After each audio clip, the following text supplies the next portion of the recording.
Hey everybody, welcome back to the channel. Today is Tuesday of the 14th week in Ordinary Time. It is July 8th, 2025. Welcome back. Our readings continue today, building on yesterday's Jacob narrative in a truly extraordinary way, moving from his latter dream to one of the most mysterious and theologically rich stories in all of Hebrew scripture. So, our first reading from Genesis, it's chapter 32, verses 23 through 33. It presents us with Jacob's wrestling match at the Jabbok ford. Now, this narrative is strategically placed right before Jacob's reconciliation with his brother Esau, making it a pivotal moment of transformation. The Hebrew wordplay here is absolutely brilliant. Jacob wrestles at the Jabbok, and the Hebrew verb for wrestling is Jabbok, which sounds remarkably similar to Jabbok and Yaakov, Jacob. This kind of sound play was a very sophisticated literary technique. Ancient Hebrew audiences would have immediately appreciated this. The mysterious figure that Jacob wrestles with is simply called Ish in Hebrew, just a man. The text deliberately maintains this ambiguity throughout most of the encounter. Only gradually we realize that this is not an ordinary human being. The fact that he can dislocate Jacob's hip with a touch, and that Jacob emerges from this encounter having seen God face to face, indicates that this is a theophany. It is a divine appearance. Early Jewish interpretation often identified this figure as an angel. Christian tradition sometimes sees it as a pre-incarnate appearance of Christ. What's particularly fascinating, though, is that there's a real reversal of power dynamics here. The divine figure asks to be released because dawn is breaking. Jacob refuses, and he says, well, no, I can't until I receive a blessing. This portrays the patriarch as literally wrestling a blessing from God, a metaphor for persistent prayer and spiritual struggle that would resonate throughout Christian and Jewish tradition. The name change from Jacob to Israel also carries profound significance.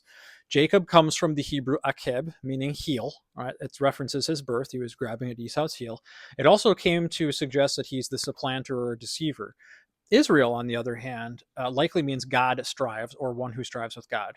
The Hebrew Sarah means strive or contend.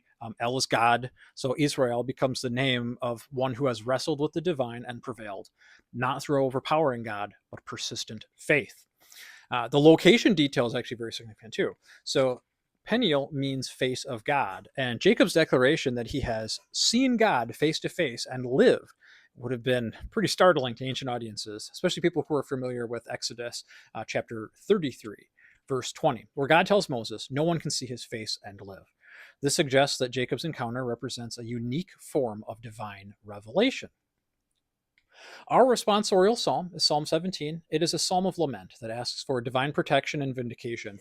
The phrase, keep me as the apple of your eye, uses a very beautiful Hebrew idiom. It's in shoanayin, literally little man of the eye. It refers to the reflection that you would see in someone's pupil. It suggests that if you're so close to God that you're reflected in his eye, connects beautifully to Jacob's face-to-face encounter with the divine. The gospel reading from Matthew chapter 9, verses 32 through 38 continues Matthew's collection of healing narratives, but it also shifts focus to the larger implication of Jesus' ministry. The healing of the mute demoniac is described very briefly. Matthew actually seems much more interested in contrasting reactions that it produces than the miracle itself. The crowd's amazement leads them to declare that nothing like this has ever been seen in Israel. The Greek phrase audibote ephan suggests something unprecedented in Jewish history. So it connects to Matthew's larger theological agenda of presenting Jesus as the culmination of God's activity in all of Israel's history. Now, the Pharisees' counter-accusation that Jesus casts out demons by the prince of demons introduce what scholars would call the Beelzebul controversy. It's an accusation that reveals kind of the theological bind that Jesus' opponents found themselves in. They couldn't deny the reality of the healings, so they had to attribute them to evil sources. So Beelzebul likely derives from Baal-zebub. It's Lord of the Flies. It's a very deliberate corruption of Baal-zebul, which means Baal the Prince. The passage then transitions to Jesus' observation about the spiritual condition of the crowds. The imagery of sheep without a shepherd draws from very rich biblical tradition. Moses used this phrase in Numbers chapter 27, verse 17, when he was asking God to appoint his successor. The Hebrew prophets, particularly Ezekiel in chapter 34, used shepherd imagery to critique Israel's failed leadership and promise divine intervention. The metaphor shifts to harvest imagery, with Jesus declaring that the harvest is plentiful, but the laborers are few. This agricultural metaphor would have been immediately understood by Jesus' first century Palestinian audience, most of whom were familiar with farming. The urgency is implicit, harvest time is limited, and if workers can't be found quickly, the crop will be lost. The Greek word for laborers, ergates, suggests not casual workers, though, but skilled hands who know how to handle the harvest properly. So this also anticipates the sending of the 12 disciples in the next chapter. It also establishes a principle about the nature of Christian ministry. It requires divine calling and human cooperation. So what connects today's readings theologically is the theme of transformation through struggle and divine encounter.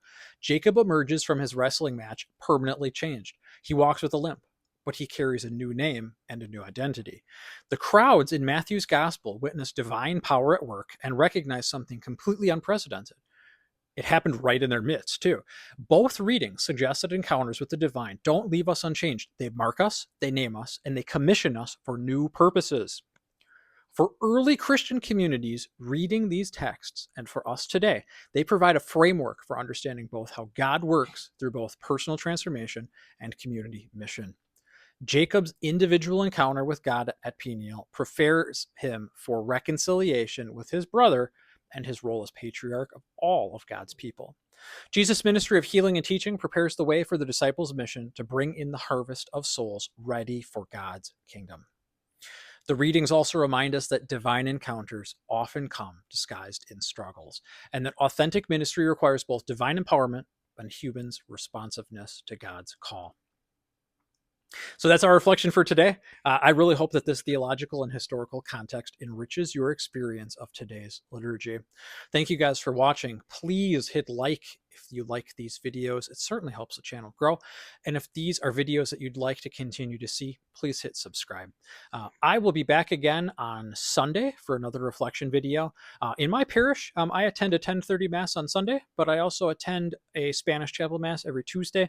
Spanish is not my native language, but it is something that I learned in school, and I really appreciate the opportunity to participate with that faith community.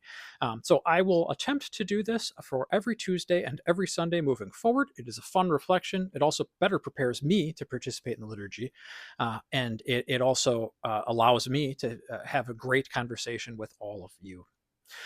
I do want to let everyone know too, I have another video that should come out around the same time as this video. It is very personal to me. I'm very excited to share it with all of you. It's talking a lot more about my conversion story. Very recently, I was not Catholic. I was Lutheran. Very recently, I was not employed part-time as the coordinator for youth ministry for my parish, but I was a volunteer in the confirmation program, actually at the behest of my religious ed director, who wanted to use the opportunity to assist in the confirmation program as something of a add-on to my OCIA experience. And it is something that I did in the Lutheran denomination prior to making the conversion. So very excited to share my confirmation story and my conversion story, what went well, what was challenging, what was that experience really like. Very excited for that. So please subscribe if you'd like to be notified when that video comes out. But looking forward to seeing everyone on Sunday, if not sooner. God bless and take care.